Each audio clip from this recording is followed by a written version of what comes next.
ശ്രീയശ്വരി from S5BCom Amal college of advanced studies. ഞാൻ ഇന്ന് പറയാൻ പോകുന്നത് income tax law and accounts എന്ന ചാപ്റ്ററിലെ സെക്കൻഡ് മൊഡ്യൂളായ ഇൻകം ഫ്രം സാലറി എന്ന ചാപ്റ്ററിലെ ഗ്രാജുവിറ്റി എന്ന ടോപ്പിക്കിൻ്റെ ഒരു പ്രോബ്ലം അതിൻ്റെ സൊല്യൂഷനാണ്. അപ്പോൾ നമുക്ക് പ്രോബ്ലത്തിലേക്ക് കടക്കാം. അപ്പോൾ ഇതാണ് നമ്മുടെ ക്വസ്റ്റ്യൻ എന്ന് പറയുന്നത്. നമുക്കാദ്യം ക്വസ്റ്റ്യൻ ഒന്ന് വായിച്ചു നോക്കാം. C. Lewis retired on 20th February 2019 from the post of manager of a company after 25 years of service. During the 10 months ending on 31st January 2019, he was drawing a monthly salary of 60,000 and conveyance allowance of 5,000. He was eligible to receive a gratuity of 9,30,000 from his employer and was paid the same net of tax. Early in his career, Lewis had received 2,40,000 as gratuity from a previous employer, in respect of which he enjoyed full exemption from tax. Compute the taxable part of gratuity he has now received. Mr. C. Lewis is not covered by the Payment of Gratuity Act. അപ്പോൾ നമ്മൾ last പറയുന്നുണ്ട് not covered by the payment of gratuity act. അപ്പോൾ not covered ആയിട്ടുള്ള ഇതാണ് നമുക്ക് കണ്ടീഷൻസാണ് നമുക്ക് നോക്കേണ്ടത്. ഇതിൽ നമുക്ക് ആൻസറിന് ആവശ്യമായിട്ടുള്ള എലമെൻറ്റ്സ് ഒക്കെ ആദ്യം നമുക്കൊന്ന് സെപ്പറേറ്റ് ചെയ്യാം. അപ്പോൾ എന്തൊക്കെയാണ് വേണ്ടതെന്ന് വെച്ചാൽ ഇയേഴ്സ് ഓഫ് സർവീസസ്. അപ്പോൾ നമ്മൾ ക്വസ്റ്റ്യനിൽ പറയുന്നുണ്ട് ഇയേഴ്സ് ഓഫ് സർവീസസ് 25 ഇയേഴ്സ് ആണ്. പിന്നെ രണ്ടാമത്തേതാണ് monthly salary 60,000, allowance 5,000, gratuity 9,30,000, exempted gratuity in previous year 2,40,000 ആണ്. അപ്പോൾ നമുക്ക് ആൻസറിലേക്ക് പോവാം. അപ്പോൾ ആദ്യം തന്നെ ഇത് covered by payment of gratuity act 1972 ആണോ അതോ not covered by payment of gratuity act 1972 ആണോ എന്ന് നോക്കണം. അപ്പോൾ അത് നമ്മൾ ക്വസ്റ്റ്യൻ തന്നെ തന്നിട്ടുണ്ട്. It is not covered by the payment of gratuity act.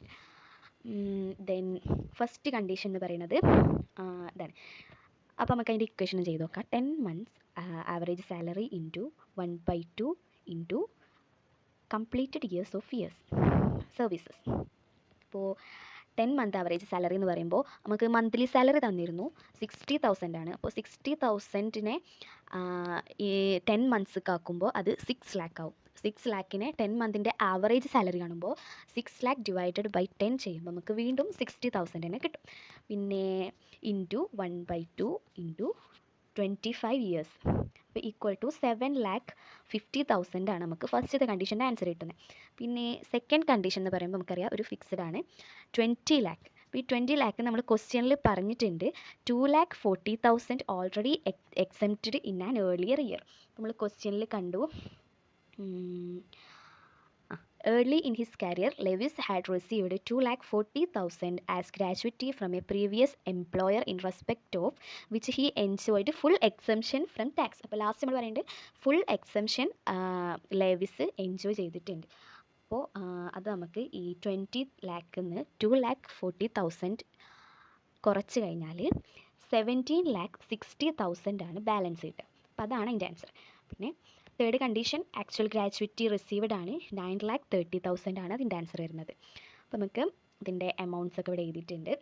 ഫസ്റ്റത്തെ വരുന്നത് 7,50,000 ആണ്. രണ്ടാമത്തേത് 17,60,000 ആണ്. മൂന്നാമത്തേത് 9,30,000 ആണ്. അതിൽ ടാക്സബിൾ പാർട്ട് ഓഫ് ഗ്രാജുവിറ്റി എന്ന് പറയുന്നത് ആക്ച്വൽ ഗ്രാജുവിറ്റിന്ന് നമ്മൾ ഇതിലിപ്പോൾ ഈ 3 കണ്ടീഷനിലും കിട്ടിയ ഏറ്റവും ചെറിയ എമൗണ്ട് കുറച്ചിട്ടുള്ള ബാക്കി എമൗണ്ടിനെയാണ് നമ്മൾ ടാക്സബിൾ പാർട്ടാക്കിയിട്ട് കണക്കാക്കുക.